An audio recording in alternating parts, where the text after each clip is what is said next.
Hello dear students, आपका स्वागत है हमारे यूट्यूब चैनल टीएस के पाठशाला में। आज के क्लास में हम लोग क्लास 12th के फिजिक्स में इलेक्ट्रोस्टैटिक्स, जो कि हमारा फर्स्ट यूनिट है। इलेक्ट्रोस्टैटिक्स हिंदी में इसको क्या कहते हैं?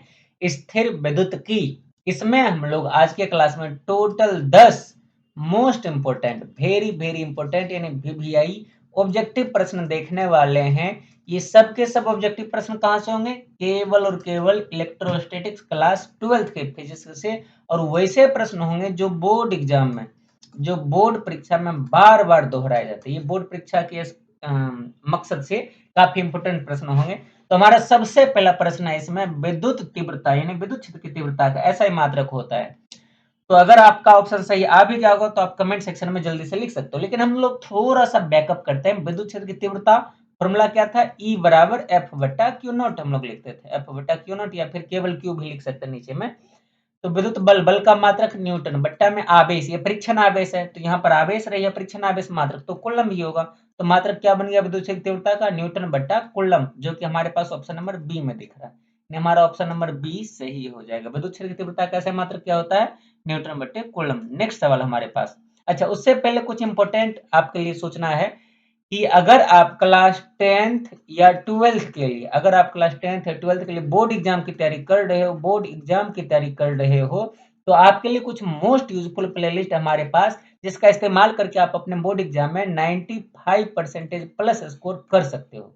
हम लोग आपकी मदद करेंगे 95 प्लस स्कोर करने में, जिसमें कि आपको हर एक विषय का, क्लास 10th और 12th के 500 नंबर के एग्जाम होते हैं। पांचों विषय के हर एक विषय का फुल लेक्चर वीडियोज और सभी के ऑब्जेक्टिव सब्जेक्टिव अलग अलग फॉर्मूला वाले विषय में फॉर्मूला रिवीजन, साथ में न्यूमेरिकल्स, और सभी विषयों की सबसे इंपॉर्टेंट ये प्रीवियस ईयर क्वेश्चंस, कम से कम 10 साल के, क्लास 10th और 12th दोनों के 10-10 साल के प्रीवियस ईयर क्वेश्चंस करवाए जाएंगे, और कुछ वीवीआई क्वेश्चंस भी करवाए जाएंगे, और प्रूविंग वाले सिलेबस में सब्जेक्ट में प्रूविंग भी सारे करवाए जाएंगे। ये इन सब का एक अपना अपना अलग अलग प्लेलिस्ट बना हुआ है, जो कि आप हमारे यूट्यूब चैनल पर जाकर के ढूंढ सकते हो। इन सब का उपयोग करके आप क्लास 12th या 10th के बोर्ड एग्जाम में 95% स्कोर करने में आप सक्षम हो गए, जिसके लिए कि हम लोग आपकी, हमारी टीम आपकी मदद करने के लिए बहुत ज्यादा हमेशा तत्पर है और तैयार है। तो जरूर से जरूर आप हमारे इस मोस्ट यूजफुल प्लेलिस्ट को विजिट कीजिएगा, और आप हमसे संपर्क कर सकते हैं YouTube, Facebook, Instagram, Telegram, Twitter पर टीएस के पाठशाला। और आप अगर हमारे साथ कोई पर्सनल वर्क हो तो टीएस के पाठशाला@gmail.com पर आप हमें मेल भी कर सकते हो। चलिए नेक्स्ट सवाल की तरफ चलते हैं। दूसरा सवाल हमारे पास है, निर्वात की प्रवृत्ता होता है। निर्वात, हवा निर्वात की प्रवृत्ता को हम लोग एप्सिलॉन नॉट से सूचित किया जाता था। इसको हम लोग एप्सिलॉन नॉट पढ़ते थे। क्लियर बात, याद है ना? और इसका मान कितना हम लोगों ने रखा हुआ था? 8.85 गुना 10 के पावर -12। इसका मात्रक था कूलम स्क्वायर प्रति न्यूटन प्रति मीटर स्क्वायर, या इसी चीज को हम लोग फैराड प्रति मीटर भी लिखते थे। ये चीजें आपको याद होगी। तो यहाँ पे एप्सिलॉन नॉट का मान पूछा गया, तो कौन सा ऑप्शन सही होगा? ऑप्शन नंबर ए ही हमारे पास सही दिख रहा है, तो ऑप्शन नंबर ए सही हो जाएगा। याद रखिएगा, हवा का या निर्वात का, दोनों का प्रवृत्ता लगभग सेम होता है एप्सिलॉन नॉट, जिसका मान होता है 8.85 गुना 10 के पावर -12 फैराड प्रति मीटर।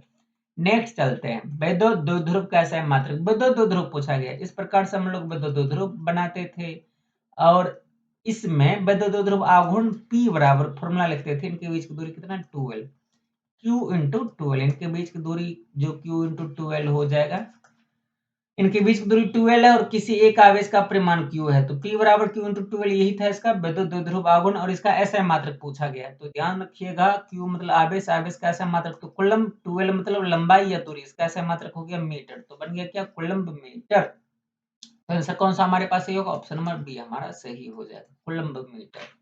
नेक्स्ट चलते हैं अब अगले पेज पर। हमारा अगला सवाल है चौथा, कूलॉम के नियम का सदिश रूप।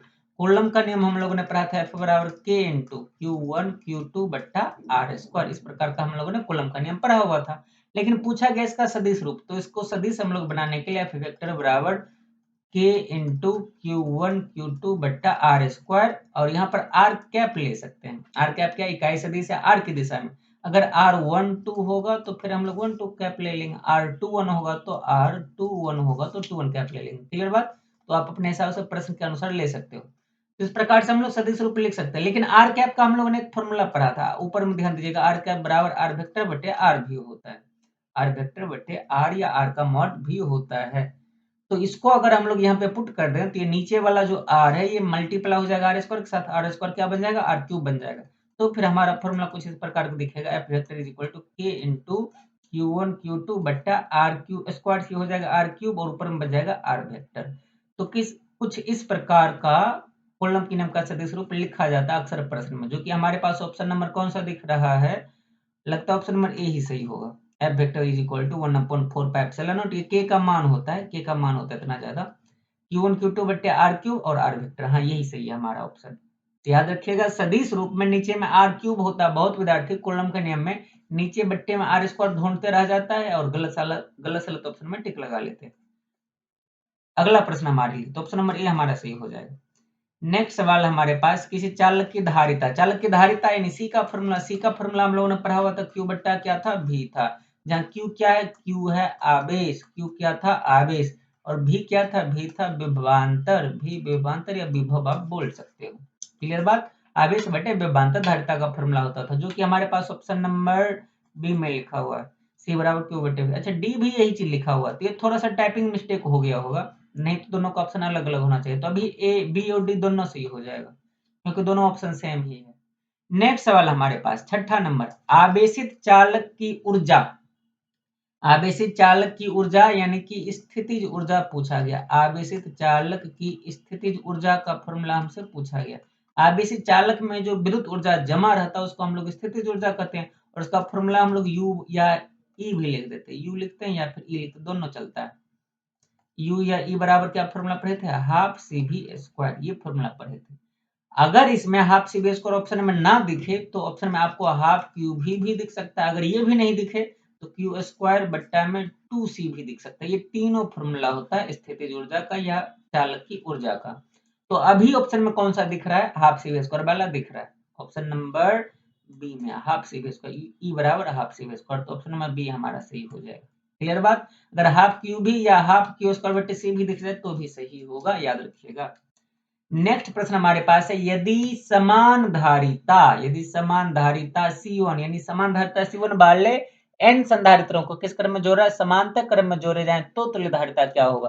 यानी कि हम लोगों ने n संधारित्र लिया और प्रत्येक की धारिता क्या है, C1 है, सबको हम लोग समांतर क्रम में जोड़ दिए, और समांतर क्रम का फॉर्मूला क्या था, Cp बराबर C1 plus C2 plus C3 plus इसी प्रकार से जो भी होंगे सबको हम लोग ऐड कर लेंगे। और अभी क्या कह रहा है, C1 पहला संधारित्र, C1 दूसरा भी, C1 तीसरा भी, यानी सबका मान C1 ही है, और ये कितने बार जोड़ना है हम लोगों को, n बार जोड़ना है। तो अगर हम लोग C1 को n बार जोड़ेंगे तो ये हो जाएगा NC1, कितना हो जाएगा, NC1 हो जाएगा, Cp का मान NC1। तो वो कौन सा ऑप्शन लिखा हुआ हमारे पास, अच्छा ऑप्शन में सी में सही हो जाएगा, C बराबर NC1 आंसर हमारा हो जाएगा। तो अगर समांतर क्रम में नहीं होकर के श्रेणी क्रम में रहता तो फॉर्मूला क्या था, श्रेणी क्रम का फॉर्मूला हम लोगों ने पढ़ा 1/c बराबर 1/c1 plus 1/c2 plus 1/c3, ये था श्रेणी क्रम फॉर्मूला, याद रखिएगा। और ये वाला है समांतर क्रम फॉर्मूला, दोनों फॉर्मूला को ध्यान में रखिएगा। अगला प्रश्न हमारा 8 नंबर का, निम्नलिखित में कौन इलेक्ट्रॉन पर आवेश के लिए सही, यानी कि एक इलेक्ट्रॉन पर, ध्यान से प्रश्न को समझिएगा और सुनिएगा, एक इलेक्ट्रॉन पर आवेश कितना होगा ये पूछा गया, इलेक्ट्रॉन पर आवेश का मान जो कि होता है 1.6 गुना 10 के पावर -19 कूलम, यही आवेश होता था ना इस इलेक्ट्रॉन पर, और ये ऋणात्मक आवेश होता है, याद रखिएगा। ध्यान रखिएगा कि प्रोटॉन पर ही इतना ही है, प्रोटॉन पर भी इतना ही आवेश होता है लेकिन धनात्मक होता है। तो पूछा गया कि किसी निम्नलिखित में कौन इलेक्ट्रॉन पर आवेश के लिए सही है, तो इलेक्ट्रॉन पर आवेश तो इतना ही होगा 1.6 गुना 10 के पावर -19 कूलम, जो कि लिखा हुआ कहाँ पे, हाँ ऑप्शन नंबर डी में लिखा हुआ, ई बराबर 1.6 गुना 10 के पावर -19 कूलम। चलिए हम लोग चलते अपने सेकेंड लास्ट प्रश्न आज का, 9 नंबर का प्रश्न है हमारा, सेकेंड लास्ट प्रश्न है, किसी बिंदु पर विद्युत क्षेत्र की तीव्रता होती है, विद्युत क्षेत्र की तीव्रता का फॉर्मूला पूछा, ई बराबर हम लोगों ने फॉर्मूला पढ़ा एफ बट्टा क्यू, विद्युत क्षेत्र की तीव्रता का फॉर्मूला एफ बट्टा क्यू, एफ क्या है विद्युत बल, क्यू क्या आवेश, इसको हम लोग क्यू नॉट भी कभी कर लेते हैं, परीक्षण आवेश। ये डिफिनेशन में हम लोग पढ़ते थे कि किसी एकांक धनात्मक आवेश यानी किसी परीक्षण आवेश को अनंत से विद्युत क्षेत्र के किसी बिंदु तक लाने में किए गए, एक मिनट सॉरी ये तो विद्युत विभव का हो गया, विद्युत क्षेत्र की तीव्रता है ना, तो विद्युत क्षेत्र की तीव्रता था कि अगर ये आवेश और इसके चारों तरफ ये इलेक्ट्रिक फील्ड बन गया, तो अब इस इलेक्ट्रिक फील्ड में किसी आवेश परीक्षण आवेश क्यू नॉट को लाया जाए तो इस पर जो बल लगेगा यानी एफ और ये परीक्षण आवेश क्यू नॉट के अनुपात को हम लोग विद्युत क्षेत्र की तीव्रता कहते थे। लेकिन फॉर्मूला में एफ बटे क्यू नॉट की जगह एफ बटे क्यू भी आपको दिख सकता है, कोई दिक्कत वाली बात नहीं है। और हमें दिख भी रहा है कौन सा ऑप्शन, ऑप्शन नंबर बी में। ऑप्शन नंबर बी में ई बराबर क्या हो जाएगा, एफ बटे क्यू हमारा सही हो जाएगा। नेक्स्ट सवाल अब हमारे पास है 10 नंबर का, आवेश का पृष्ठीय घनत्व यानी पृष्ठीय आवेश घनत्व का फॉर्मूला क्या होता है। हम लोगों ने आवेशों का घनत्व पढ़ा हुआ 3 प्रकार का, लेम्डा पृष्ठीय आवेश घनत्व क्यू बटे एल, सिग्मा पृष्ठीय घनत्व क्यू बटे ए, रो आयतन आवेश घनत्व क्यू बटा भी। और अभी के प्रश्न में सिग्मा के बारे में पूछा गया, तो फॉर्मूला क्या हो जाएगा, क्यू बट्टा ए, जो कि ऑप्शन नंबर ए में ही दिख रहा है। तो आज के क्लास का हमारे 10 इंपॉर्टेंट विविध प्रश्न था, जो कि बिहार बोर्ड के लिए, बिहार बोर्ड ही नहीं केवल बोर्ड एग्जाम, जो भी हिंदी भाषी बोर्ड एग्जाम है सबके लिए काफी इंपॉर्टेंट है। तो बाकी इस 10 प्रश्न में अगर आपका कोई डाउट रह गया हो तो हमसे जरूर बतलाइएगा। और बाकी टीएस के पाठशाला हमें फॉलो कीजिएगा YouTube, Facebook, Instagram, Telegram, Twitter पर। और आपको अगर किसी भी सब्जेक्ट में कोई भी तकलीफ परेशानी हो तो हमसे जरूर मदद मांगिएगा, हम लोग आपकी मदद करने के लिए हमेशा से तैयार हैं। और आज की क्लास को शुरू से अंत तक पूरा देखने के लिए आप सबका बहुत बहुत धन्यवाद।